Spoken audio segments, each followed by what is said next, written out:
definitely been away for a while, and you've been on that silent retreat. I've been doing my stuff. It feels like there's definitely a lot to, I don't know, unpack. Yeah, for sure. And it's funny because we, so you and I did a live together, kind of just um, on the fly, right? When we first met several months ago. And it's beautiful to see how that connection has blossomed into what now is a partnership. And the purpose of this chat, which is to introduce you as the newest Awakenpedia partner, Yay. highlighting your story, what you do, what we'll be doing together. Um, so excited to dive into it with you. Sounds great. I'm really excited, man. Super pumped. Yeah, yeah. Um, I want to, maybe we can get into it when we start chatting, but I want to hear more about your week hiatus from getting off the grid and getting off social and stuff too.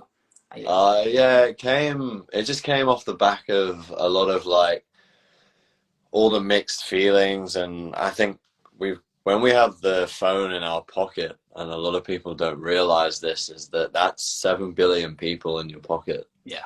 And yeah. if you're connected to that phone on our person, like on my right leg or wherever it normally sits, it's like, say, what, 2 billion people have Instagram. I don't know the numbers, but like, that's how many thoughts and things that I'm contending with, that are attached to me and my pocket, as if it's my weird life force to the world. And I would find myself it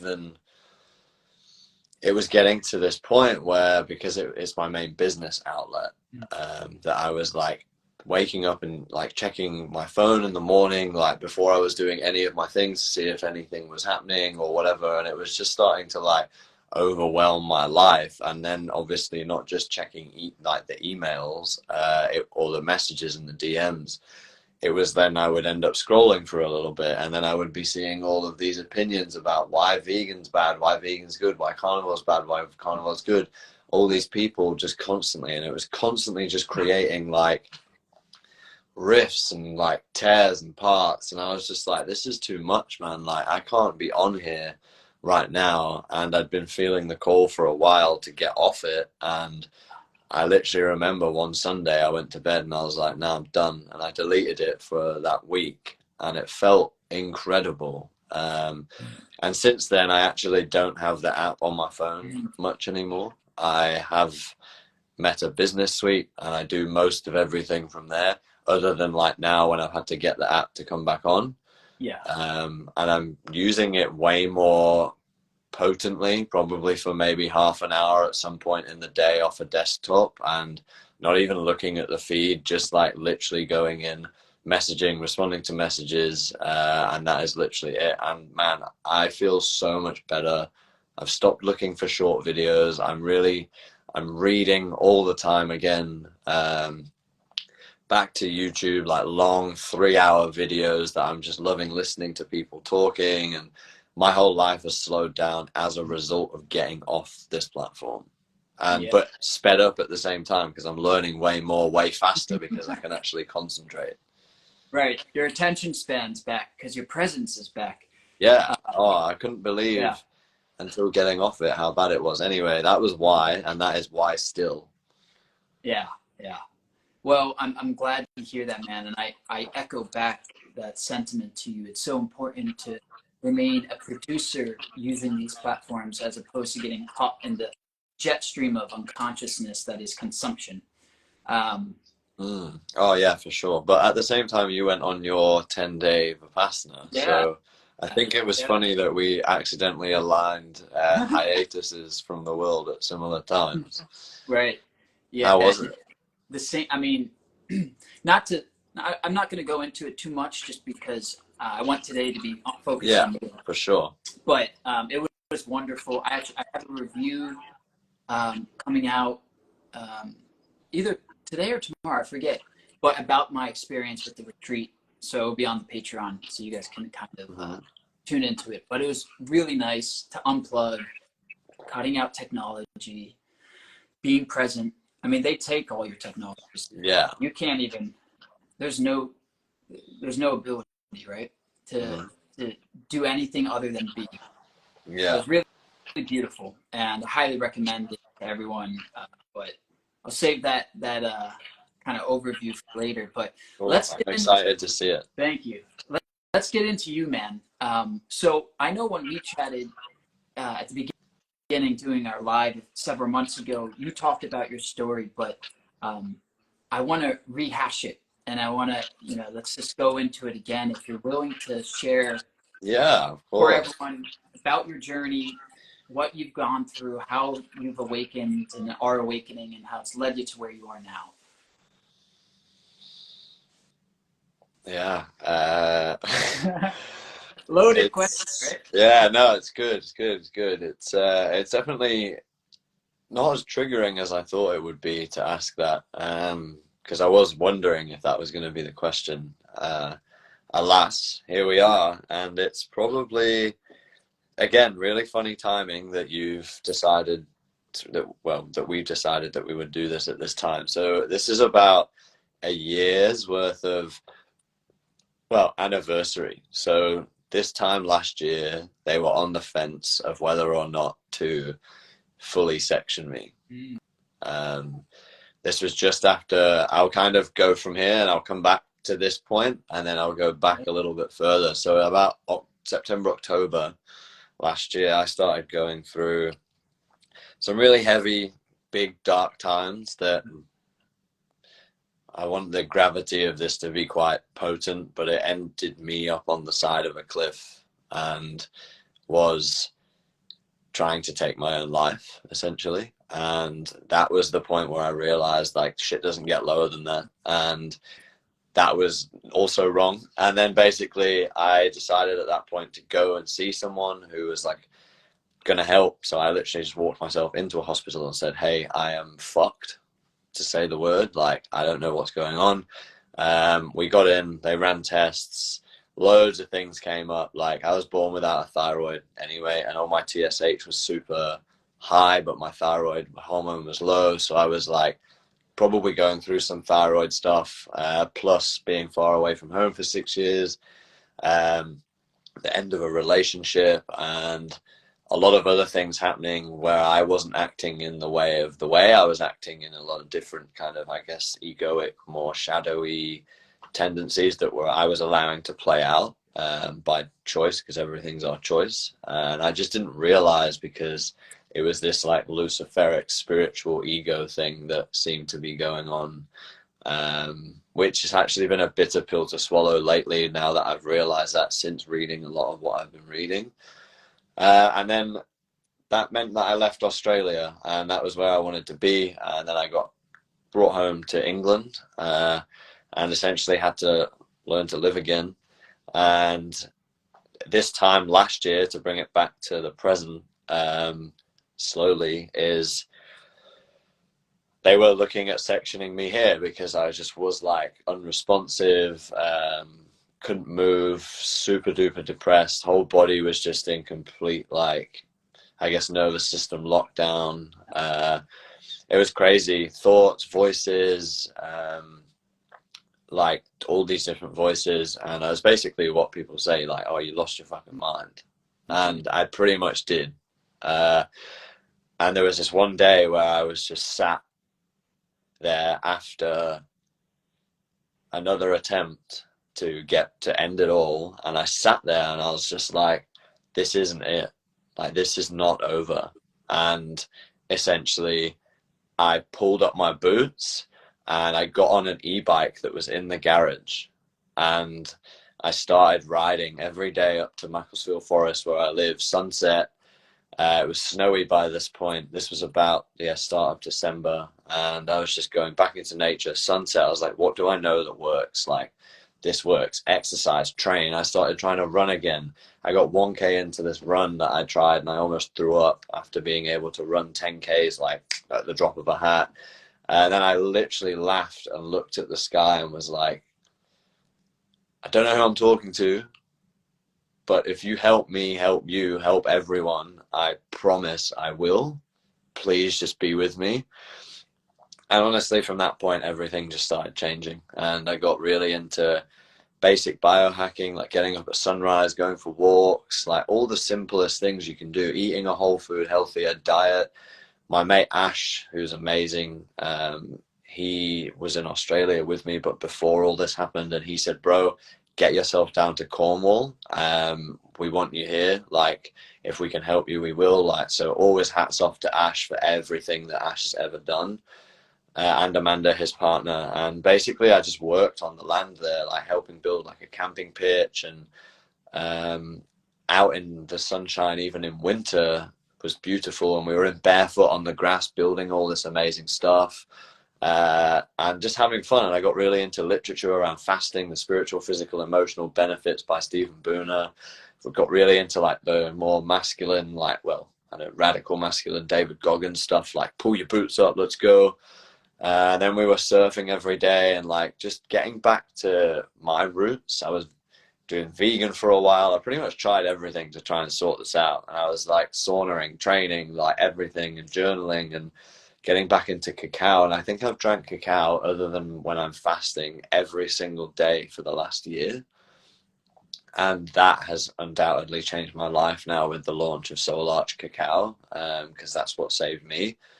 And then listening to that kind of medicine and following the heart rather than the mind, running all these crazy challenges physically for like men's health charities like the 555, or I did my first ever half marathon completely barefoot with a 10-kilo ruck, just because I was like, fuck it, I want to see what happens.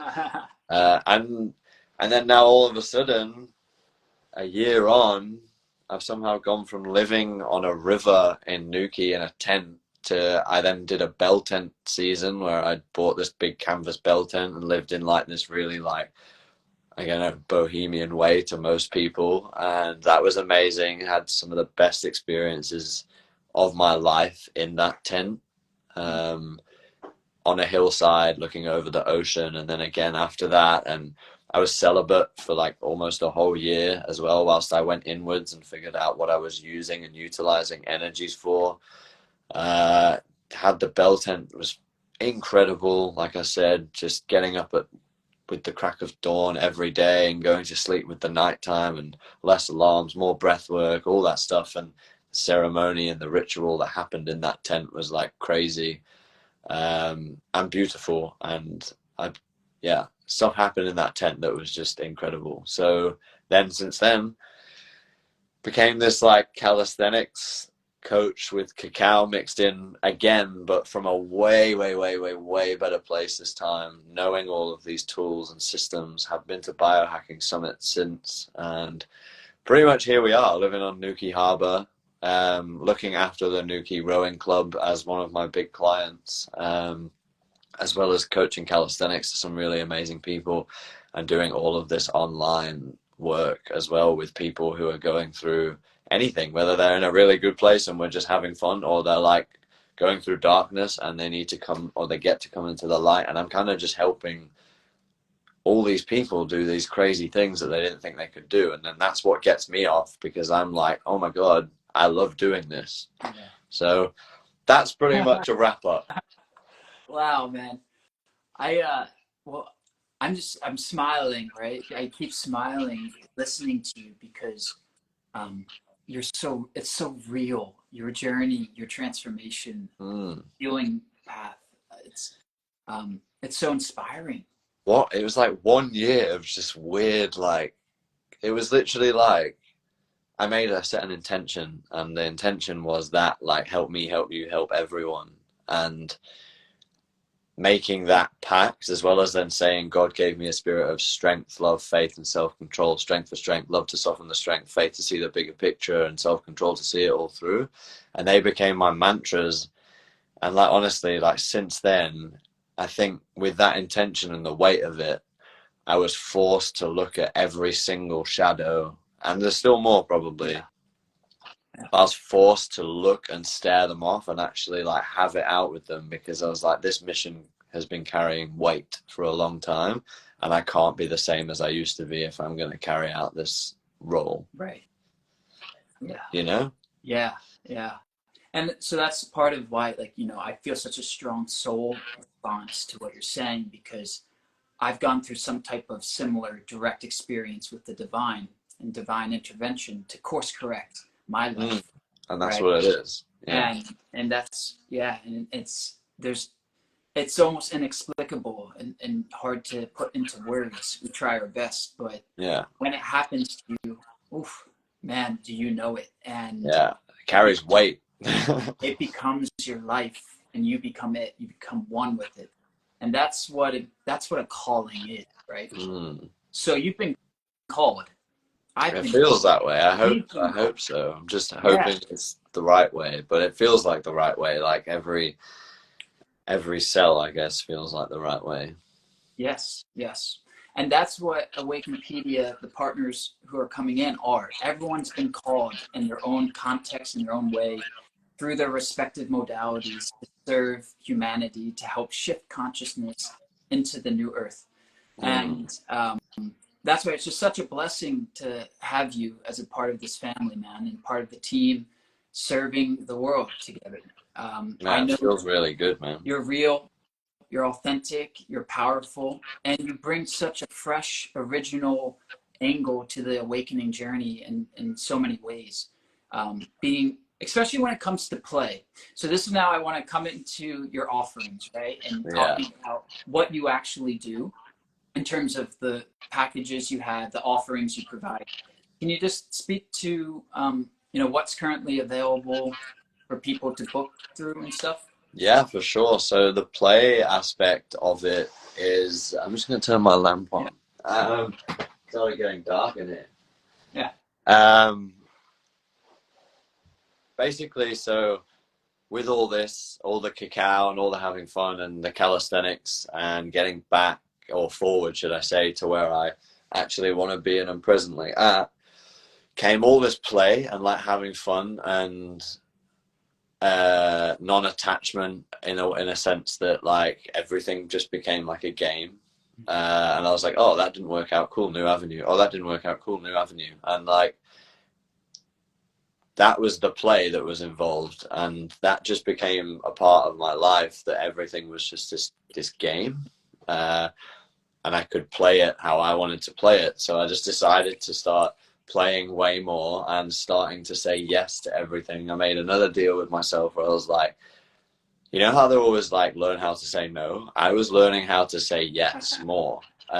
So anything that someone said, they were like, for example, Jack, come rowing. I was like, oh, I don't know if I'll be any good at it. And I just like silenced that voice and was like, hey, I know you're probably anxious or whatever, but let's go play. And then I would go and row. And since rowing has come into my life, I now live with the rowing master, which is super funny. And then looking after them. So that was like that idea of play. Like I just stepped in and played, and now as a result, this has happened. Yeah. And I get to live on the harbour with the harbour master, and I get to teach all of her crew, which is amazing. Rowing master, sorry.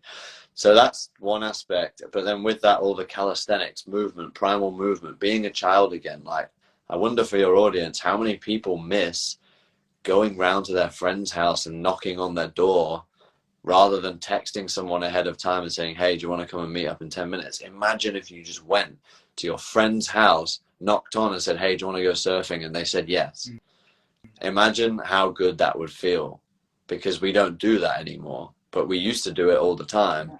And even if our friend's mum said, oh, sorry, Johnny's not home, we'd have 10 other friends we could go and knock on and see. Someone would come out. Yeah. So I'm inviting that element of play back into people's lives. And it's like, if I can be this calisthenics coach that loves Cali, which is just mastery of your own body weight, and inviting that play back into your life through movement, joy. And when we learn, and when we're joyous, we learn faster because of neuroplasticity. So if we're having fun, experiencing heart-opening cacao majesticness, having fun, being an awesome sentient human, and just, I don't know, in Eden, like having fun, why not?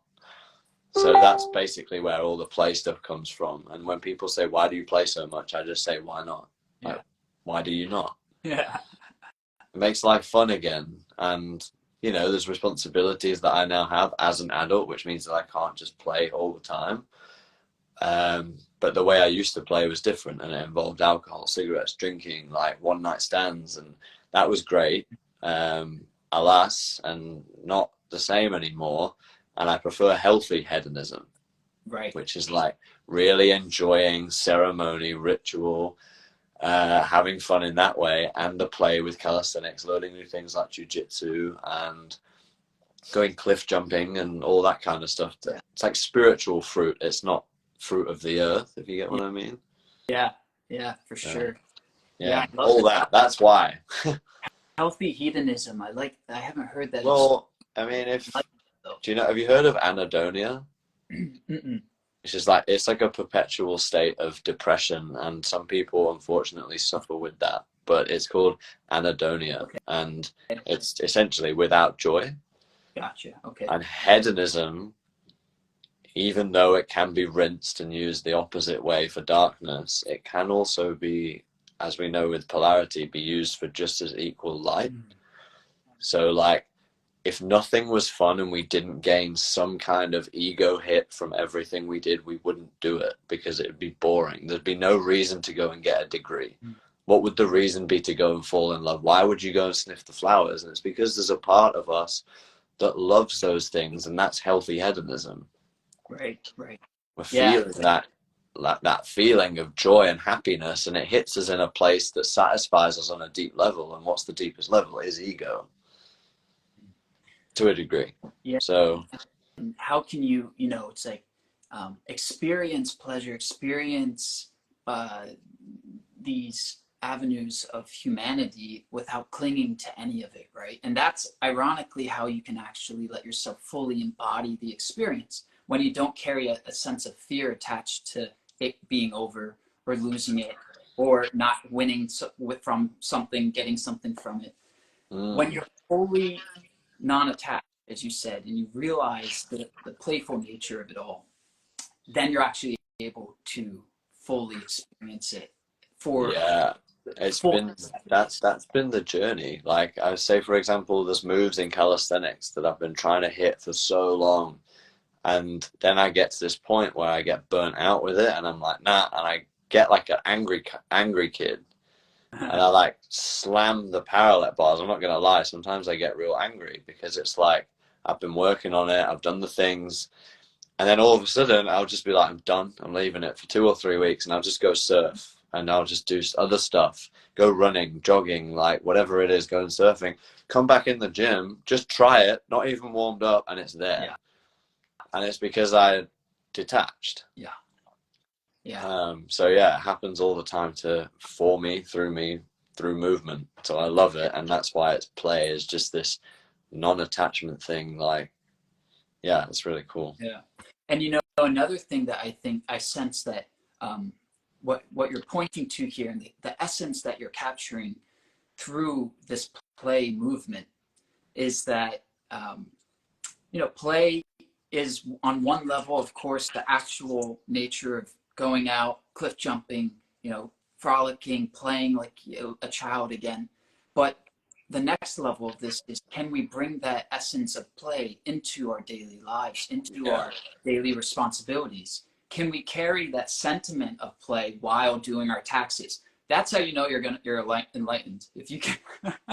Yeah, and whilst that is hard, it's one of those things that we've got to do. I had a lesson in that lately where, like, a long time ago, I got this parking fine and I just forgot about it. And anyway, it just became this 350 quid fine. And I was like, oh, and then basically the way I found out was just because this debt collector had shown up. And I was like, 300 quid, like right now on the spot. And he was like, yeah. And I was like, as if. And that was the part of me that was like, I looked at the sky and I laughed and I was like, I really hope you've done that because you needed me to be better. So this is the thing for me to take more responsibility whilst playing all the time.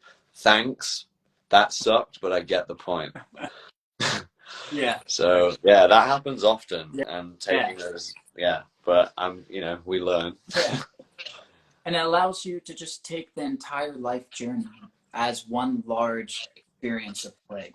The Yeah, good, the bad, the pretty, the ugly, all of it together as one incredible journey of play and it learning is, and and that's healing. the way that I've started looking at it. So I Yeah, totally agree. It's just everything is just a chance to look at myself and go, interesting how I created that, and how I can respond to that is now X or Y.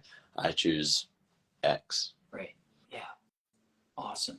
So you offer, kind of coaching, consultatory services to help guide people through play, through calisthenics, to help optimize mind, body, and spirit. Mm. Um, Oh, you said it right, better than I could have said it. and you do it on a one-on-one basis. Yeah, I do groups. I'm currently working in a multitude of those settings, whether it's one-on-one or groups at the moment. Uh, I guess the main one that I love the most is combining cacao and calisthenics. Mm, For anyone who doesn't know much about cacao, she is a beautiful, beautiful being. um, Very earthy, but heart opening, and metaphysically, all of the things that this can connect you to out in the ether, but also on the earthly plane, which we're on, and being connected to those roots of wanting to be in the jungle and moving, and then the physical benefits of it being like a vasodilator, so it sends blood to all the really sensitive and important parts of your body when you're utilizing it. So for anything pleasurable, that's why it's really fun. So mm, when I drink cacao and set an intention to go and do calisthenics, play and have fun, in that sense, in a fitness sense, it's always a better session. And then the same as if it's coming to like some form of ritual elsewhere, whether that be sexual or intimacy or doing yoga or setting something up in a different way. And I'm like, okay, guide me. I would rather do this way. So that's one thing I love doing, is combining cacao and Cali in the same session, because it helps people really feel what they're actually trying to do. And with an open heart, I think they're a little bit more open to themselves than if they were in the confines of their mind. mm. Um, so their mind is normally what prevents them from doing the crazy thing that they thought they could never do. And then we open their heart with cacao, and their heart goes, "Nah, fuck, man, yeah, we can." And they go and they do it, and then they feel all really, really happy about it, with the serotonin precursors in it and all this other stuff. And it's like, see, you could do it. Yeah, So that's why I like combining the two and bringing ritual to that afterwards, integrating little bit of breath work and meditation in there, just to like allow it to integrate, like in what is it, shavasana at the end of a yoga session. yeah, So things can integrate and land. And I think with cacao running through the veins after the heart's been pumping, after they've learned to play, for then the intention to be, okay, now relax and integrate. It's like this whole, um, I don't know, yeah, and do you, circle, and it closes off the loop. yeah, I love the way you describe that, man. It just makes so much intuitive sense about how we can, incorporate cacao into spiritual hygiene as a way to kind of, facilitate this journey and Mm, make it a more enjoyable, journey as well. Which there's nothing 100%. wrong with that, right? Like, it pleasure, joy. That's what this is about. It's just we can't cling to it. It becomes dukkha, which is suffering, when we Mm. cling to it. So we got the willingness to be able to let everything happen and let it go as it's happening. That's the key, right? And that's why I think it's so important, just to add to what I said and what you just said about, it's all fun and games, like having my altar in my room and where I feel safe to meditate all the time, and I can actually come in and set up, it smells good, I know what's going on, but like this is the training room. Yeah. Out there in the real world, when I actually have to face like other humans who are moving through their things, that's the real test of, has this worked? um, and having, always compassion and empathy towards certain things that other people may do, following the four agreements and things like that, and all this stuff. That's when I know it's worked, is if I'm out in the real world and those things that used to trigger me no longer trigger me about anything, and I have more glimmers than triggers. So glimmers are just like, oh, that's an opportunity, that's an Right. opportunity. Right. Yep. So yeah. Exactly. Yeah. And can you just take a minute to talk about the new cacao, that project that you launched? And, you know, is this something you ship internationally? Like, how can it be accessed So currently I am shipping it internationally, for one, to Australia, because the idea actually came from there originally when I was running ceremonies back in the day. But more like rituals and fun, because I love the ceremony aspect, but I actually like to leave that to the feminine, because I think it's a beautiful practice that women get to hold as their femininity, and the divineness of what they can bring to that is amazing. And I think the other side of the spectrum for me is bringing the play and ritualiness to it, of like, let's use this as like a way of helping you learn some really cool stuff. So that's that. But Soul Arch itself, so basically one of my favorite things ever to do on a surfboard is a soul arch, which is where you put your hands in the air and you're nose riding on the front, and then you lean all the way back. And then it's the same thing to do in calisthenics when I do a Mexicana, which is where my back's bent all the way over and I can poke my head through. And again, it's a soul arch, but where it is in the solar plex and the heart. When you open like that, you're saying I'm open to anything. And that's why I love soul arching, Mexicanas, even yoga positions where I get to open my chest out fully, because it breeds open-heartedness. And I learned this thing, and it's like, this can be for your followers, like, instead of asking your partner next time you see them to be close to me, think about the words there. Just think about the language. Be closed to me. You know, it's close. Even though it's close, it's closed. Right. Go up to your partner and just look at them and say, be open with me. And you open to one another and just look at each other in your, you know, that form, rather than closing off initially and then soften into that. And I learned that at this event that I went to, and I did it with all these people I'd never met, and I was just like, it broke me in so many ways, but made me feel really amazing. So soul arching is all about opening the heart, and the solar plex and the heart chakra, and just allowing what will be to be whilst flowing across the top of the wave. So that's why I called it Soul Arch Cacao. And then every time I have one of those, and I have a soul arch, or I go out surfing and do a Mexicana or whatever it is, whilst under the influence of that, it feels like ecstatically crazy. So I basically brought that out as a way of helping people, because it was the same blend that I used for almost a year to help myself. So it's got collagen, MCT, which is coconut fat, cinnamon, 3 types of medicinal mushrooms, so reishi, maitake, and shiitake, and then the main event, which is cacao itself. And it's a blend. I love it. Can't speak highly enough of it. And I'm going to be bringing some more out with turmeric in and all these other beautiful things for winter. And it is getting bigger, and it's climbing in popularity. So I'm definitely going to start looking at how I can bring someone else in to help formulate, have a nutritionist on board already with that. She's doing a lot of that with me. And yeah, then getting it to be, I guess, drop shipped more so, and have people on the ground who know this formula and can make it themselves. And that would be the expanse of it. Yeah. So, I want to get some of that, man. I mean, yeah, I'm over here in the of United course. States. I would happily send some over to you. Yeah, I was talking to Maddie, my partner, about it, and she was like, tell Jack to send us some of his cacao, because she drinks it every day too. But so let's talk offline about it. But we will. So the best way to make it is to blend that baby, hot water, and then blend it, and it makes it super frothy. So just FYI, with a bit of honey in. Yeah, so I kind of link that as 2 offers as well. So sometimes people come to me for calisthenics and cacao, and I'm like, well, yeah, let's do both, and I'll send you a bag, and that's all within the price of, well, the investment into that is like, you get the bag, and then you get at least an hour and a half of my time to help you move through whatever it is, and then actually move through it, right, and play, because this is just one last thing on it.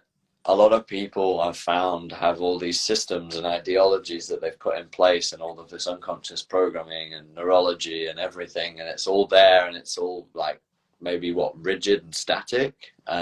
So when a problem comes in, or a stimulus that they have to respond to, they are trying to run it through these systems that are rigid, outdated, dark, and they need an update. So when we play and move and invite the heart in rather than just the mind, we are creating new pathways for this thing, whatever it is, to move through. And it's like, maybe before it didn't have the vessel to move through, so it just got stuck and stagnated, and then it became something, and it manifested into something physical.